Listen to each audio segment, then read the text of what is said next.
saat Tuhan menyelamatkan kita, kenapa Tuhan tidak langsung mengangkat kita? Pada saat Tuhan menyelamatkan saudara dan saya, kenapa Tuhan tidak langsung mengangkat ataupun rapture saudara naik langsung ke surga? Bukankah tujuan daripada Tuhan setiap manusia diselamatkan? Ada amin? Kenapa Tuhan tidak langsung saudara-saudara selamat dan saudara langsung naik ke surga?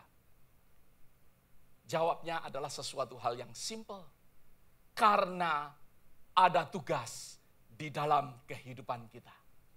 Ada suatu tugas yang harus terjadi di dalam kehidupan kita. Suatu tugas sebagai orang Kristen, yang mana kita sementara kita berada di dunia ini. Tuhan memberikan tugas yang hanya sementara. Bukan tugas yang selama-lamanya. Karena yang selama-lamanya yaitu kita akan bersama-sama Tuhan di dalam kekekalan. Tetapi ada suatu tugas yang sementara pada saat kita berada di dunia ini. Untuk kita tidak menikmati akan dunia ini begitu saja. Untuk kita berada di dunia ini hanya sekedar hidup, menikmati akan keadaan dunia, menikmati apa yang ada di dunia. Bukan itu tujuan daripada Tuhan. Tujuan daripada Tuhan yaitu ada suatu tugas yaitu tugas misi yang saudara dan saya harus lakukan. Di dalam firman Tuhan ada suatu konsep misi yang Tuhan tuliskan 5 kali di dalam 4 Injil. Di dalam Injil Matius, Markus, Lukas, dan Yohanes. Tuhan menuliskan 4 kali ada di dalam 4 Injil ini. Ada sesuatu tugas yang saudara dan saya harus lakukan. Suatu tugas yang mana kita akan belajar satu persatu. Di mana Tuhan ingin memakai akan kehidupan kita untuk melakukan akan misi daripada Tuhan.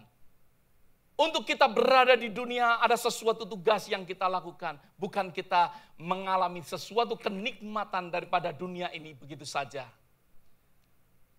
Kalau saya boleh ilustrasikan, saudara dan saya hanya seperti seseorang ataupun seorang prajurit yang diutus oleh suatu negara ada di dalam negara lain untuk melakukan suatu misi.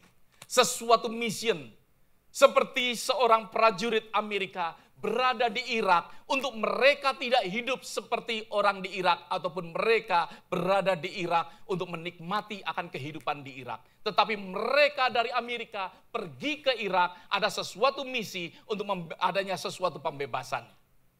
Nah, di dalam kehidupan kita sama seperti prajurit yang dikirimkan oleh Allah yang ditinggal di dunia untuk melakukan sesuatu misi dan habis itu dia harus pulang. Ada amin saudara. Dia harus pulang dan hidup selamanya berada di dalam kekekalan yang Tuhan sediakan di dalam kehidupan setiap orang percaya. Di dalam kitab Matius pasal yang ke-28. Matius pasal yang ke-28 kalau saudara membawa Alkitab saudara dan saya harap saudara membawa. Yang tidak membawa katakan. Ya. Di dalam Matius pasal yang ke-28. Ayat yang ke-16 sampai ayat yang ke-20. Ayat yang ke-16 sampai ayat yang ke-20. Di dalam kitab Matius pasal yang ke-28.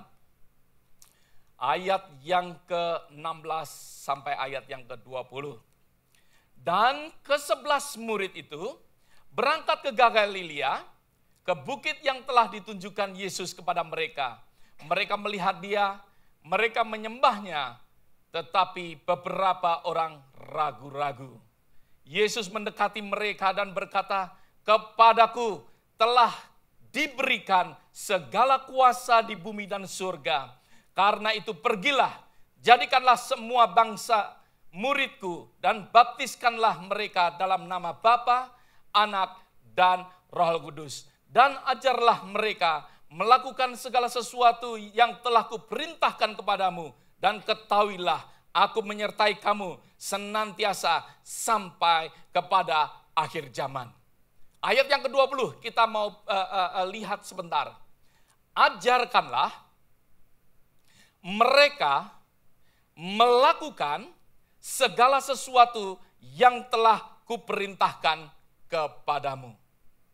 Ada sesuatu message yang Tuhan mau untuk murid-murid Tuhan lakukan, yaitu mengajarkan kepada mereka.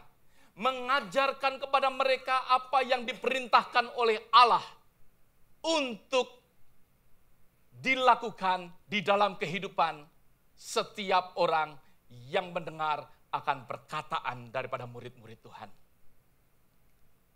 Kalau firman itu telah tiba daripada kita, kalau firman Tuhan sudah sampai di dalam kehidupan kita sehingga Tuhan boleh menyelamatkan akan kehidupan kita, maka dari itu ayat yang ke-20, perintah daripada Allah yang dari murid-murid Tuhan dapatkan sampai terus turun-menurun sampai kepada kita, maka dari itu ada sesuatu perintah yang Tuhan ingin terjadi juga di dalam kehidupan kita sebagai orang percaya. Berapa banyak katakan amin? Karena ayat 20 berkata, murid-murid ada sesuatu perintah dan murid-murid diperintahkan Tuhan untuk menurunkan akan perintahnya dan firman Tuhan tetap sama, maka dari itu suatu perintah yang turun-menurun yang harus terjadi di dalam kehidupan setiap orang percaya. Maka dari itu suatu perintah yang dikatakan di dalam ayat yang ke-18, ayat yang ke-19. Karena itu pergilah, jadikanlah semua bangsa muridku. Pergilah, jadikanlah semua bangsa muridku. Maka dari itu kehidupan daripada orang Kristen, kehidupan orang Kristen bukan hanya, maaf saudara, it's good kalau kita ini melayani. Tetapi apa? Tidak cukup. Karena melayani hanya melayani the body. Melayani hanya melayani sesuatu pekerjaan Tuhan yang terjadi di dalam tubuh Kristus. Kita melayani satu dengan yang lain. Ada amin saudara.